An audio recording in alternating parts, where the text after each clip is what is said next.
Hello, everybody, and welcome to the Chakra Way Meditation Podcast. I'm Rosanne, and I'm currently sitting in the garden. So, if there is background noise of birds chirping or even potentially drills going off in the background because I am at my building site, forgive me. But I think it's very appropriate that I am in the garden today because I am talking to the very beautiful and gorgeous Tigrilla Gardenia, who is a nature-inspired coach, which I think is beautiful. I mean, we all know how important it is to be grounded and how incredibly nurturing and nourishing nature is. So I'm really excited to get into this. So welcome to Grilla. Thank you for joining me. Thank you. Thank you so much for having me. Yeah. So a nature-inspired coach. Tell me, how did this all happen? When did this It's a become? great way to ask the question. How did this all happen? Let's see. How do I put it into words that are simple? I had a plant reawakening. That's really how it all happened. So I have a very strange and varied background, which I won't go into. We'll kind of come across some pieces of it. It's so strange that oftentimes I get the question of, how old are you? Not because they're curious about from the way I look, but from like, you've got to be like, what, 150 years old? Like, how do you Nice, get you've had already. Yeah. because of all the things I've done. And in the end, I ended up in one of the largest spiritual communities in the world, which is called Damanhur. We're located in northern Italy. And there's many, many, many things I could talk about Damanhur, but we're going to put that aside for 1 second. We're going to concentrate on the fact that basically here I ended up in a chance encounter with a plant who was playing a musical instrument called the Music of the Plants device.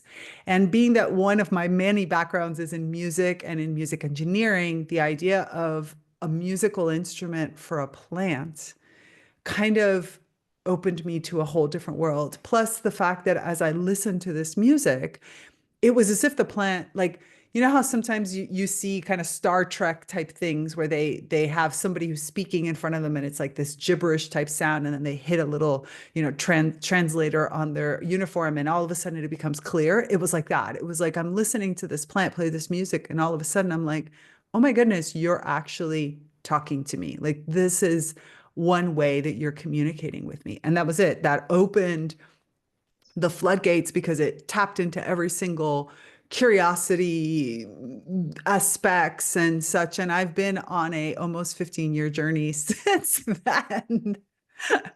Wow. Yeah. Okay, so this plant instrument, tell me Mhm. what that is. Is it actually a kind of a man-made device that can pick up what the plant is saying and singing? Is that, Yeah. yeah? Kind of. It's a device, literally like there's different versions of it, but the Music of the Plants is the one that was developed by Damanhur. We started developing this in the late 1970s, to be honest. And it was a way for us to try to understand the plant world, right? This is around the time, early 1970s, The Secret Life of Plants comes out. There's like this buzz in the air around the idea that plants are sentient beings, and Damanhurians who have always wanted to have a very deep relationship with nature start tinkering around with electronics with the idea that, well, if plants have an electrical system, which is kind of like a bioresonance, a biofeedback device, maybe we could use that to hear what the plants are thinking this is going to be kind of a one-way conversation, right? Plants are doing their thing and we're just eavesdropping on what's happening.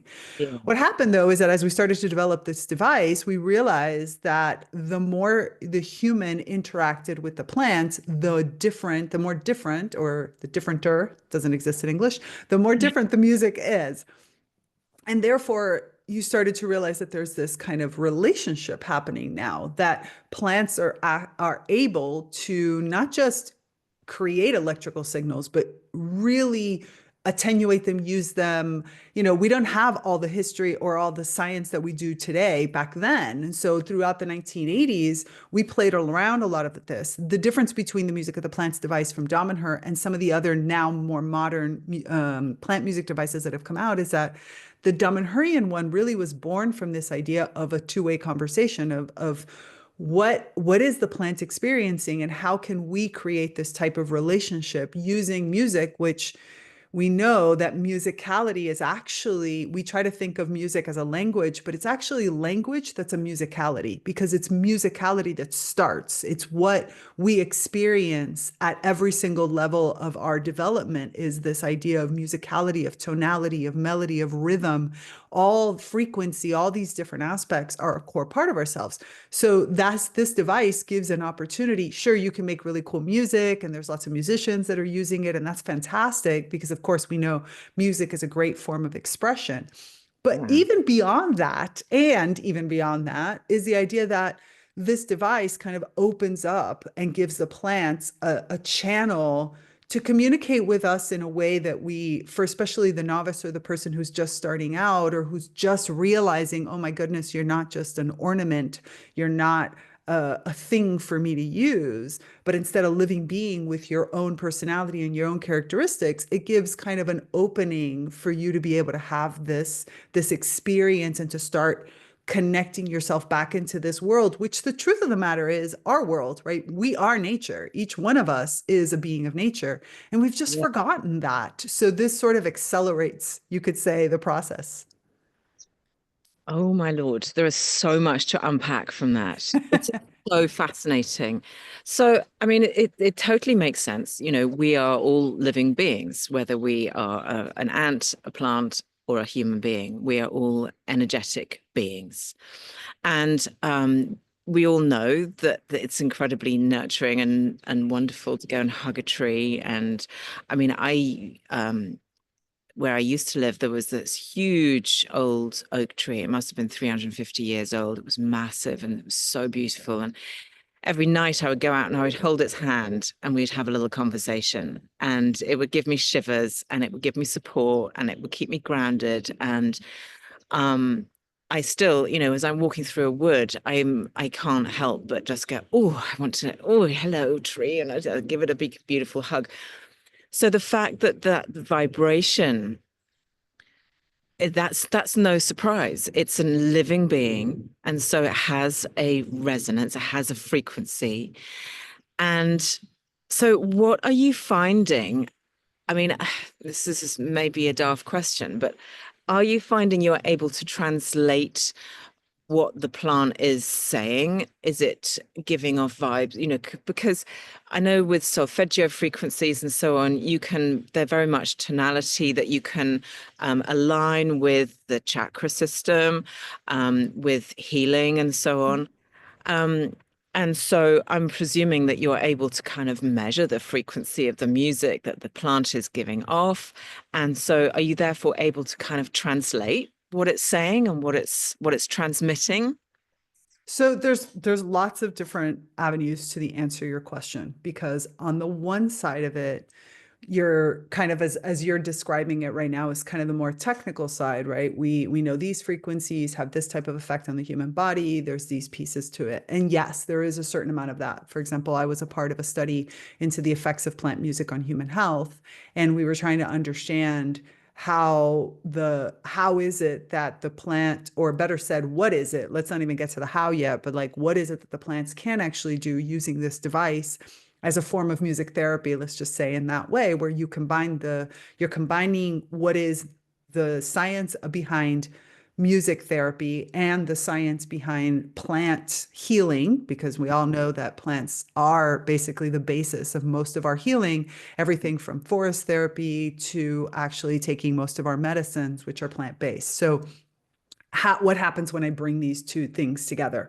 So absolutely, there's a fair amount of research that's happening at every level, from spiritual healers all the way through to hospitals that are starting to experiment with using plant music as a form of healing, nervous system relaxation, what happens to specific diseases. And there has been research that's been carried out into very specific areas where we are measuring the notes that are being provided by the plants that are being composed and finding that they match amino acid strands and different types of protein, things that are necessary for the healing of the specific disease that the person has.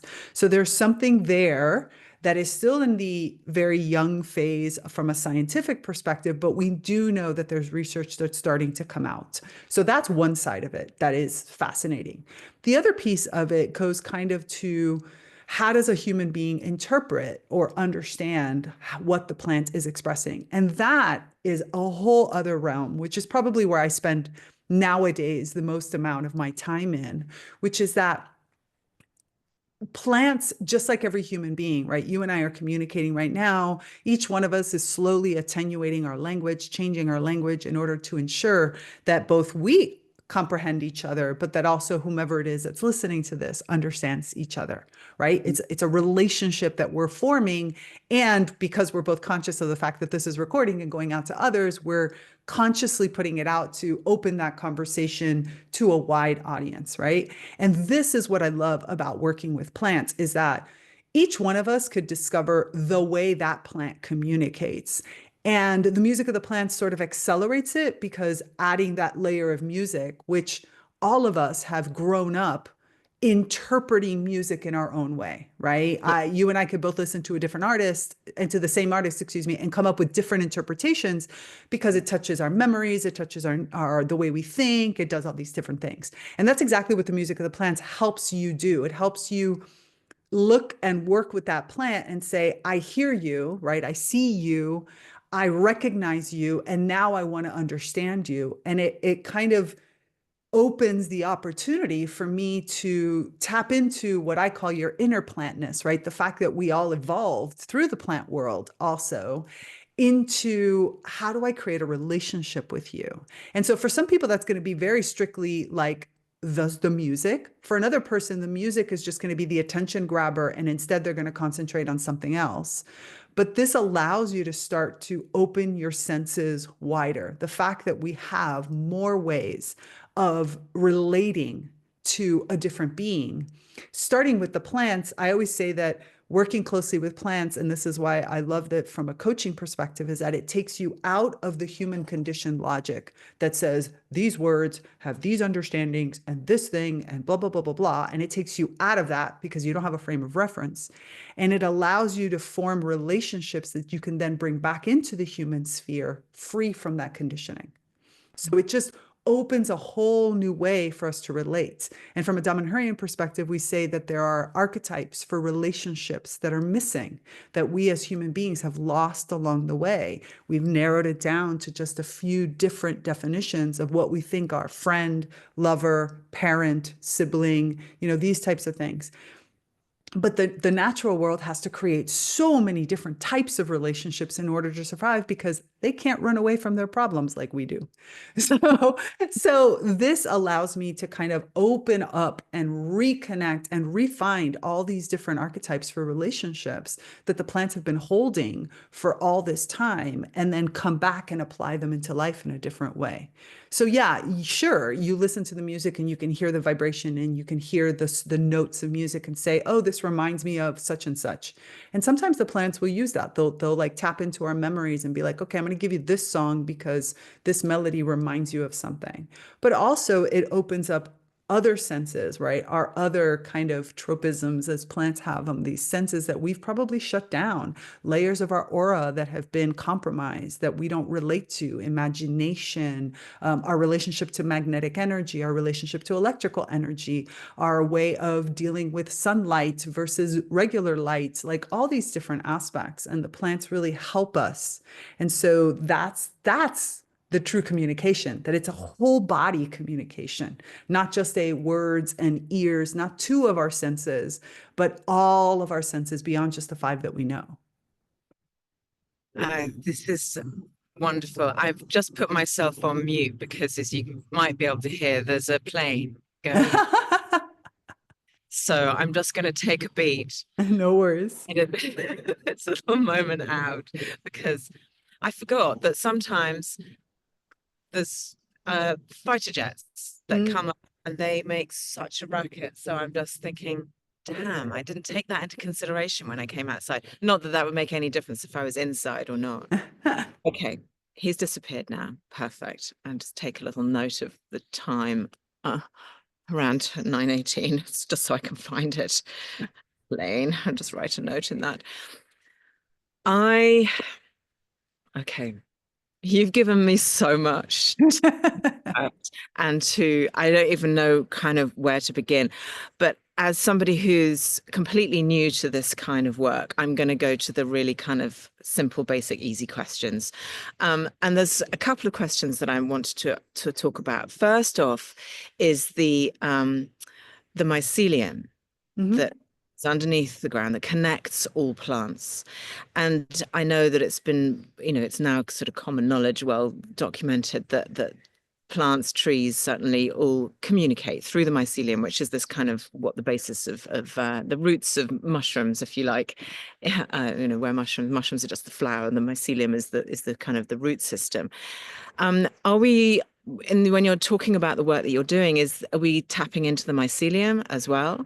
And then my second question, and maybe they're slightly interconnected, is when you're doing your research and you're listening to the plant music, do you have a set of plants that you work with, or can it just be any plant? Have you got like your favorite plant? And I'm working with, Fred the geranium today. Like what, what is your So let's add to the first question first, which is where does the mycelial network fit into this? To a certain extent, the way the music of the plants device in particular works is that it has two sensors. One is connected to the leaf of the plant, and the other one is put into the soil, into the ground to connect to the root system. So to a certain extent, yes, the mycelial network is always present. And there is more, again, going back to experimentation, I love this. There's more and more people that are experimenting with even how do I adapt this device so that I can do the music of mushrooms, and I've seen the music of crystals. I saw somebody who did the music of snow. That was really interesting. Like basically they adapt the sensors in different ways. And because it is to a certain extent a biofeedback device, you can use it. Obviously, the music of the plants is tuned to really connect as much as possible to plants. I mean, I remember the original person who designed it, who designed the first version, or was one of the main designers. He and I used to have long conversations because he was just somebody who kind of knew some electronics, but he wasn't by any chance an engineer or anything. So he spent long times talking to the plants that he had working with him, that were his kind of collaborators, and be like, okay, I'm going to try to tweak this. Like, what's going to happen here? And like, he felt very guided by the plants to say, yes, what you're doing is working. Like, I can communicate with you better this way versus that way. So it's very much tuned in that perspective. And to a certain extent, the mycelial network, or in the sense of this interconnectedness with the soil, gets captured as well. Because as we know, plants, it's very hard. I was just listening to a really fantastic conference that happened at Harvard University called Thinking with Plants and Fungi, that it's very difficult to identify who is the individual when it comes to a plant, much less when you think about mycelial networks, when you think about the whole fungal world. Like the fungal world is to a certain extent a superorganism that is connecting all through. And even though you might have this one species over here, where that body ends and the next body starts is very difficult. And the same thing goes with plants. So to a certain extent, especially because these devices are not made with, laboratory grade sensors, which some people will argue that means that they're not valid. It's because they're picking up, yes, the plant as the primary sender of the information, but also interconnected with all the microbes in the soil and all the other beings that are living that life, especially if you go and you work with a plant outdoors, like where the ends of that plant is. I mean, it's really, really, where do we find them really is difficult. So that's that part. In relation to the other question, which is a fun question about like, are there specific plants that I work with? The answer is yes and no. The no part is the fact that in reality, any plant could be a musician or be somebody who uses the music of the plants device. That being said, not all want. I have definitely, and this is sometimes, I'm actually heading to Croatia in the next few days to do a presentation of the music of the plants. And I, luckily we have a center there, and I'm like, can we bring the center plants because they are experienced musicians? Because when you go to a presentation with non-experienced musicians, you never know what you're going to get. Now, I'm used to this because I've done presentations all over the world where sometimes you get a plant that's like maybe I've had plants that are playing beautifully when it's just me and the plant, and then a group of people come in and the plant's like, nope, not going to make. I was in London, had a presentation like that, sat in front of an audience, had four plants, of which one was playing beautifully. Then all of the audience sat down for the presentation. It was in a church, no less. And all of a sudden, the plant was like, ain't doing it. Ain't doing it at all. Nope, nope, nope. Not with these folks. Not with and it was and that's Wow. what happened. So any plant, and it was funny because it was a Tesco plant. It was a plant that was grown in an industrial type of setting, and we were having a conversation about this, and the plant was like, "No, not going there." So it was really fascinating to do this. So that being said, although any plant could potentially play, of course, in my research, like I do have plants that I work with much more closely for different things. For example, the plant that's behind me that you could see is a Dracaena or a snake plant or a mother-in-law's plant. This plant doesn't like to talk. Like, so all other kinds of mechanisms that I might use where I might hear words. This plant is called no name Dracaena for exactly that reason, because does not want to give me a name, does not want to have a conversation, will play music, but more than anything, this plant wants me to move, because this is a plant that I've been working on expanding my subtle body or my aura layer connected to imagination. So specifically working on the layer of the aura connected to imagination and that subtle body. And from the very beginning, when I started this work about 2 years ago now, maybe more, this plant said to me, I will work with this, no, on this with you, but we are not going to talk about it. You're not going to journal. You're not going to talk. That's not how we're going to work. You're going to get back into your body. And I was a dancer many, many years ago. And I've always been somebody who gestures a lot in the way I speak, but I had controlled myself. You're an adult. You try to control yourself. You try to do these things. And this plant was like, nope. So the only way I'm going to transmit to you is if you dance. Now, I could play the music, you could make music, you could dance in silence, that doesn't matter. But the responses are going to come through your body from the dance. And that's Mm. how it's been. The more I move my body, the more easily this plant communicates with me, and the more I feel me and I feel myself. Wow. That's one example of one of the many plants, that are living in my house that each, some of them don't have any functions. They're like, I just want to live with you. We don't need to work together. And then there are others that work in other ways, maybe not through music. I have two aloe plants that are sitting in front of me, Jaina and Zan, who are more of a presence, and they pass information in a completely different way also than, for example, Noni and Drosena, or my business partner now, Noelle, who passed the torch from Spider Plant to Noelle the Christmas cactus, and Spider Plant was chatty. Like I got lots of like journal talk. Okay, I hear the words, I feel it in that way. Noelle is more like, no, no, no, we're going to work strategy, numbers. You're going to work on strategy with me, and it's a very different experience. It's not the chatty words. Let's have a conversation. Spider Plant was also a healer. Noelle's like, I'm not a healer. I don't do plant healing sessions. I don't do any of that kind of stuff. We're going to work numbers and strategy. That's it. It's very different. So fascinating. So from what you've just said, I'm gathering that not only do you get music from the plants and you can invite them to be musicians, and they choose to be musicians and sing their song, but you're also getting really clear, word instructions, like messages from Yeah. your plants. And so how does that come through? Is that just something that is it like a sort of, I don't know, what would you call it? Claire, it's one of the, Oh, yeah, it could be any of the clairs. That's exactly the whole point. It could be any of them. So plants communicate through a few different mechanisms, about many different mechanisms. Remember, plants have the same five senses we do, so sight and smell and all of that, but they have about another 15 others, of which, in my experience, are senses that we also have the opportunity to work with. We've just forgotten it, right? We don't rely on them anymore.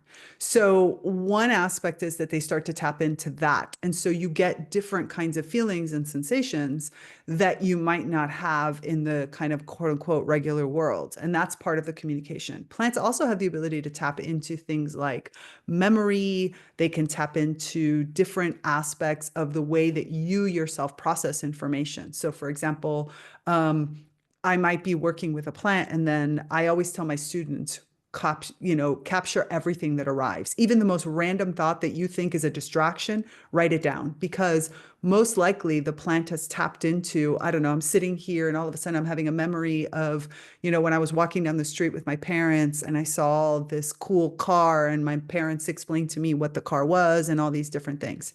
And then if I sit back and I look at what it is that I'm working on, I will most likely find where that story fits into what I'm working on. So oftentimes plants will use memories and then they'll use sensations, not just words. So some people are like, I'm clairaudient. So for a long time, my main primary way was to hear kind of words, almost like as if they could translate things into a string of conversation that would run through. And I very much will feel it like if I'm walking somewhere and I'll hear a, hey, hey, hey, hey, hey, where are you going type of thing that will pull me to somebody who wants to talk in some ways. Very slight conversations in some aspects. But there are, for example, with this plant that I'm working on, okay, the whole clairsentience, the really being in your body, the feeling it in the body. And in this particular plant, imagination, or me re-understanding or reawakening to the idea of what does imagination really, what is it for real, not just what we think it is in the modern definitions, but like as a sense organ, what is imagination? That is where this plant is like, you have to feel it in your body. So I'll realize that I might be, doing something and my body will move in a way and I'll get a sensation of that sort. And there's a knowing. Most of the time, I can't put it into words. And that's probably the most interesting perspective. When I lose track of the words or when I'm working with somebody, a human or other, and the words get lost, that's my favorite space, that liminal space that gets us out of human logic. And for example, I have a writing and creativity group specifically for this purpose because we're trying to step out of words and more into expression. And even if we're using words, not necessarily in the traditional grammatical forms that we know, because through the art, I'm able to really get deeper into my who am I and my true knowing and that true relationship conversation that happens. And it's interesting because once you get into this, as somebody who's practiced it for a long time and worked with so many different people, you realize that your life flows very different because now you're not only relying on the words or the gestures of a person, you're flowing into a space that allows you to navigate situations at a much subtler level, but with less stress because I'm not doing it from a mental headspace where I'm thinking about it. This really speaks to a lot of the kind of the work that I encourage people to do when they're trying to find answers or healing or peace is like stop using your brain. Mm-hmm. Start using your body. Use the somatics of your body because your body is where all of your wisdom really is held. The brain thinks that it's absolutely marvelous and so clever and brilliant, but actually, it really is getting in the way most of the Mm-hmm. time because of the preconditioning and because of society, all of that sort of thing. So I love this idea that the plant is really kind of showing you how to just be like a plant, not think, because um, plants don't have brains, I don't Right. think. No. It, they don't have that. They just are. So they're just this pure energy of life, of spark, of soul, of whatever you might want to call it. And we have this brain that confuses everything as we go through life. And so the plant teaching us to actually just be, switch this off, be in the body. And that's so much of what how I work, which is in a very basic way, I suppose, but it's like, no, do the yoga, do your healing through your body rather than thinking about it. Yes, you have to think about it because that's the way we're made, but try to bring yourself apart from just thinking about the brain, thinking. Absolutely. Yeah, and that's exactly working with a plant because again, it taps into that natural side of ourselves. Then it almost also is a safe container to do that. Sometimes I think when you go through Other aspects, we inhibit ourselves because of, again, that conditioning. You have to break through it. When you instead do it with a plant and you're working with a plant, there's no judgment coming from the plant. Like the plant's not looking at you going, "Oh, you're doing it wrong," kind of thing. So, Oh, but I love that. Yes, it's so true. And I love the other thing that really kind of caught me was you're like, you're walking through and a plant goes, hey, hey, hey, hey. And I'm like, that happens to me. And I've never mhm, really kind of thought about it. You can walk through a wood and suddenly there's a tree that you just got to go and, touch and say hello. And for those of you on the video who can see, I turn my camera up. You can see I've got these beautiful, beautiful trees above me, and they they speak to me. And there's a mhm. tree over there that's a big one in the woods that's really special. That's I think I'm building a relationship with it. And my husband and various other people think that I'm doolally. They think I'm insane, but I love that you're really giving you know, you are giving science to this. Mhm. And I want to know how you, and when you're working as a coach, because you are a nature inspired coach, so Right, I can come to you with my big pile of human crap right. that we all have, you know. Um, we all have our scoop of that in life. And I want to kind of sort it out and be like, how do you work? How do you introduce your clients to this work? And how do you? Yeah, so my work is primarily with the idea of creating and becoming a living ecosystem, you might say, right? It's about rediscovering how your inner ecosystem works and then putting that all together into your life. So there's lots of different pieces to that, right? It's the concept that, okay, if I'm sessile, I can't run away. So that means I have to deal with everything. And everything around me is natural, right? Because in an ecosystem, nothing is wasted. There is no dump in a forest, right? The forest doesn't create a dump. They Yeah. create stuff that is might be wasteful to you, but then it gets used by somebody else. So if I have this mentality that everything is useful to somebody, then I give myself permission to have all the feelings, all the thoughts, all the ranges, all the different parts of it. And then I just start figuring out, where do they get used? In other words, everything I produce, even the most wacky of thoughts or what might be the most terrifying of fears, has its use in my inner ecosystem. If I discover when it should be used, how much of it is to be used, and where I use it, how do I direct it in such of it? So that's really the heart of what I work on. I work with a lot of multi-potentialites, multi-passionate people, neurodivergent, and I really believe that the idea that everything we have, every passion, everything that we think is a distraction is actually useful. We just haven't found its place yet. And so when we step back and we believe that it's all useful, it's kind of like a good example I use is that you have this beautiful tapestry. Tapestries are made with lots of different colors and strings. And so each one of these passions that you've thought is like, I don't know, I do skydiving over here, and then over here I study the molecular biology of rocks, and then over here instead I'm singing with like a rock band. And I mean, people keep telling me that I'm just scattered and I never finish any of my projects, and it's not true.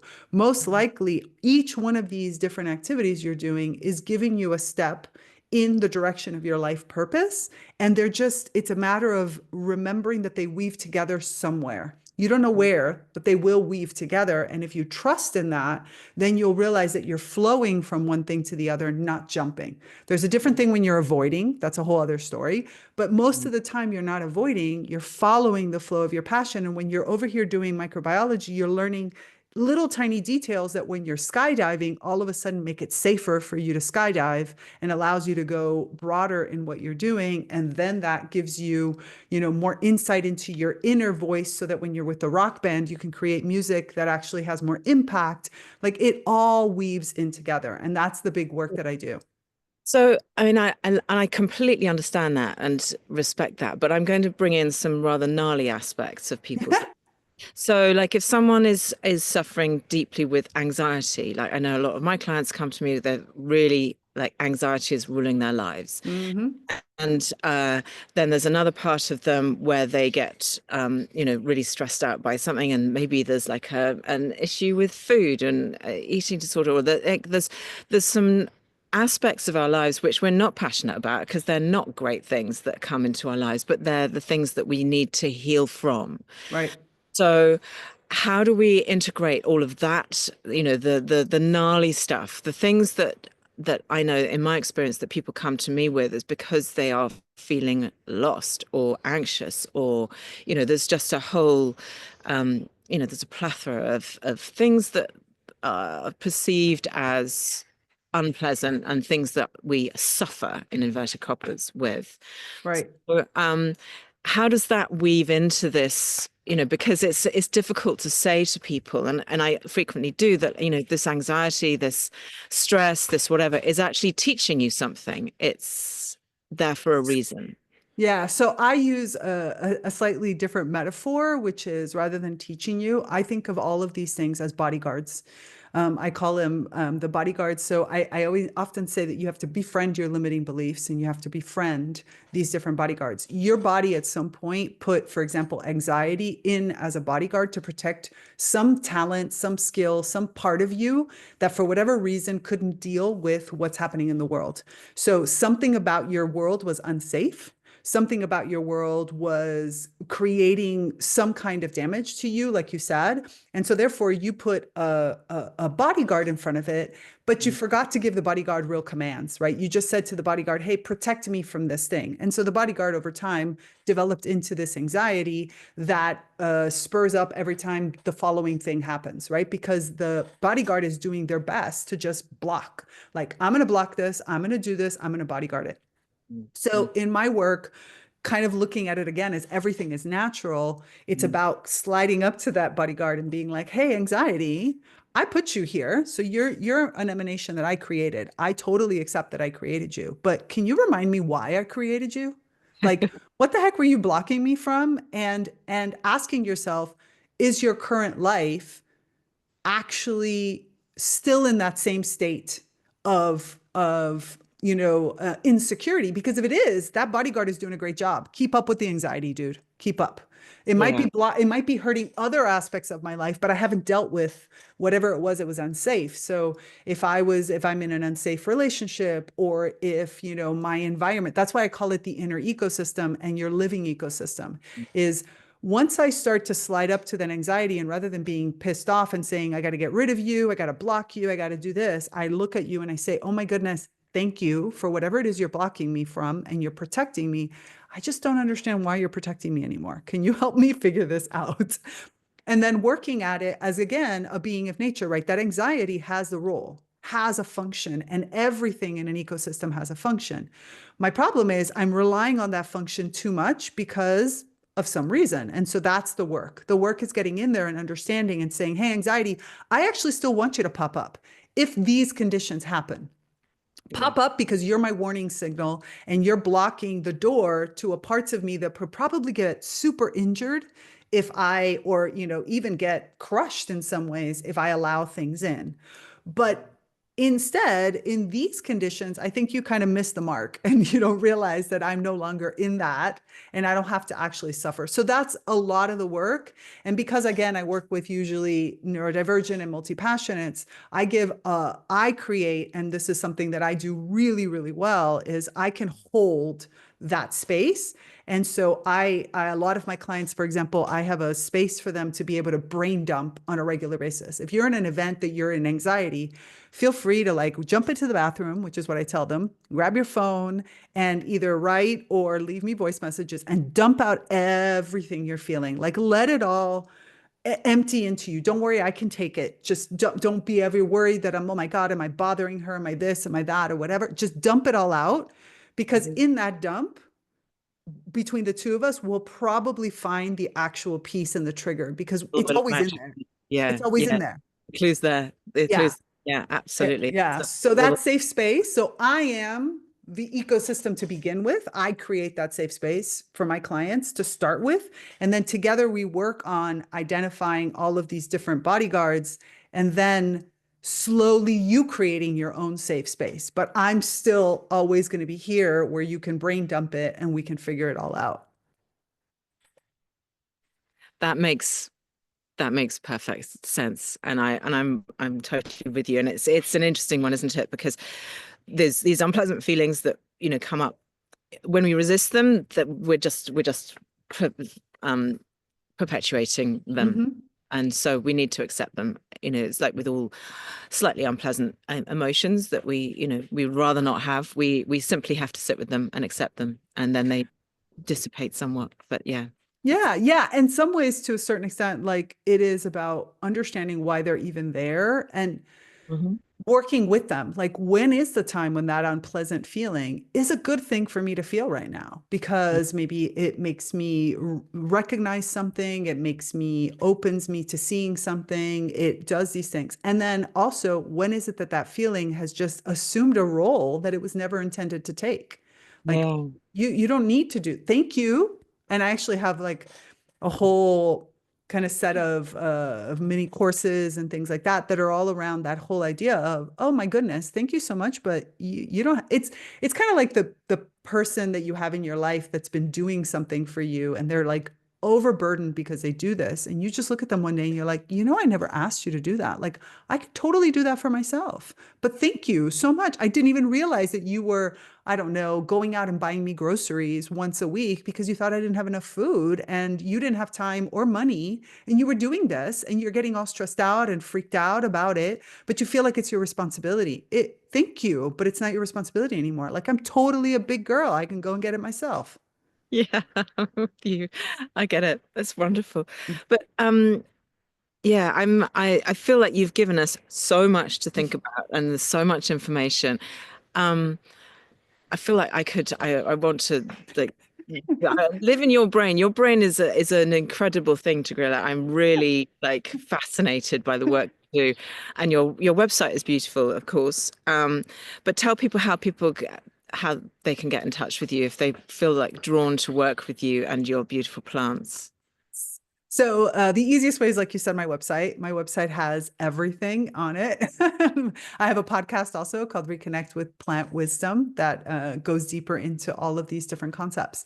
And then from my website, you can book a call with me to have like a one-on-one chat, even just to just chat about what's going on in your mind. I love getting into, other people's minds.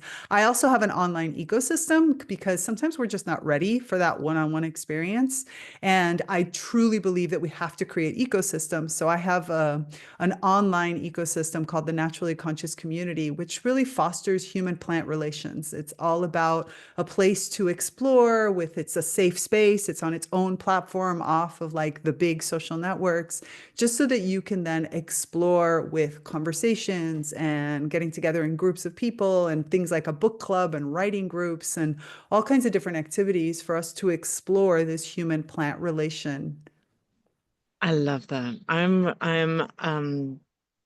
going to go deeper into this because I have an affinity with plants. I think we all do, and I think that this is a very special, it's a beautiful symbiotic relationship that is really nurturing for everybody involved. I'm assuming that the plants appreciate being uh, brought into the conversation. They have quite a lot of important things to say. Uh, they've witnessed our entire birth. That's, I think, the part that we also forget. Since most people are like, "Oh, well, what can a plant tell me?" I'm like, they're slightly older than you are, like 470 million years, where you're like, what, 200,000 years old?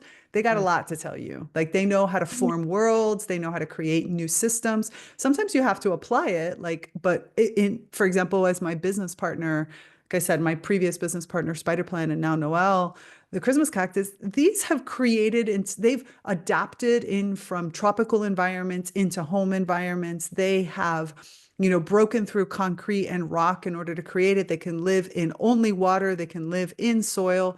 Like, these plants have a lot to offer us about so many different aspects of life, and hopefully to also help us adapt as our changing times, right? Plants are constantly adapting to new environments, new terrain, new air quality, new people around them, to pollution, to all kinds of things. Imagine if we finally allowed ourselves to kind of tap in in plantness to plantness, what we could learn about ourselves and the society we live in to better adapt to this ever-changing world. Yeah. Yeah, it is. It's an extraordinary, rich vein of this energetic world that we live in. And I mean, I think my final question is going to be, I don't know if you'll be able to answer it, but like, what is the message that the plants want us to know? Like, what is the main message that the plants want us to get and to understand? Three simple words.